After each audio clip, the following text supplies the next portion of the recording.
The latest iOS update has landed, but it's not iOS 14.5. If, like me, you're waiting eagerly for the prospect of the iPhone being unlocked by referring to your Apple Watch to speed things up when you're wearing a mask, not to mention scores of splendid new emoji including one too rude to use, well, you'll have to wait a little longer.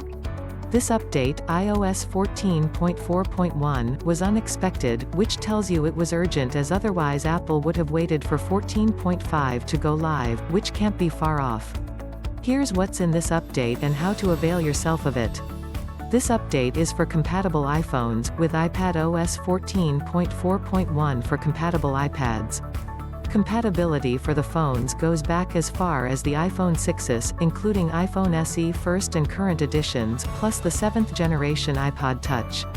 For iPads, you're good if you have any iPad Pro, iPad Air 2 or more recent, iPad Mini 4 or newer and iPad from 5th generation onwards. Updating is very straightforward. Go to the Settings app on the iPhone and under General, choose Software Update. Go to Download and then Install.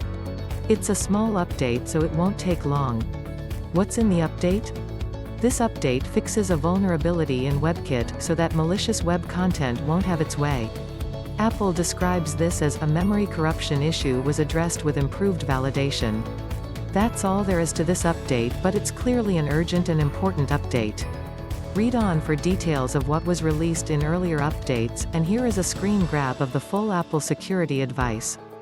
Previous iOS 14 updates released on January 26. This update had many elements.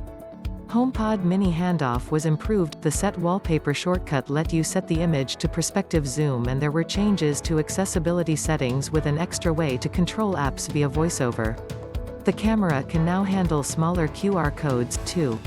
You can also now classify Bluetooth audio devices. So, you can say whether they're speakers, car stereos, headphones or hearing aids. There were also plenty of bug fixes. Released December 14, 2020, 14.3 was a big release with plenty of new elements, such as support for the company's latest hardware, AirPods Max, and the introduction of Fitness Plus. To use it, you need to have a compatible Apple Watch. Photographers welcomed Apple Pro RAW, which allows photos to be captured on the latest Pro versions of iPhone 12 in the new Pro RAW format. Enhanced ECG capabilities for Apple Watch also arrived, in tandem with the latest watchOS update. Privacy nutrition labels went live today in the App Store. Apps, including those from Apple, must display information indicating exactly what data is used to track you or to link to you. If you want to use the Ecosia search engine, that's now an option. This update landed on November 19, 2020 and was all about fixing issues. Messages had problems in group message threads, which this update sorted.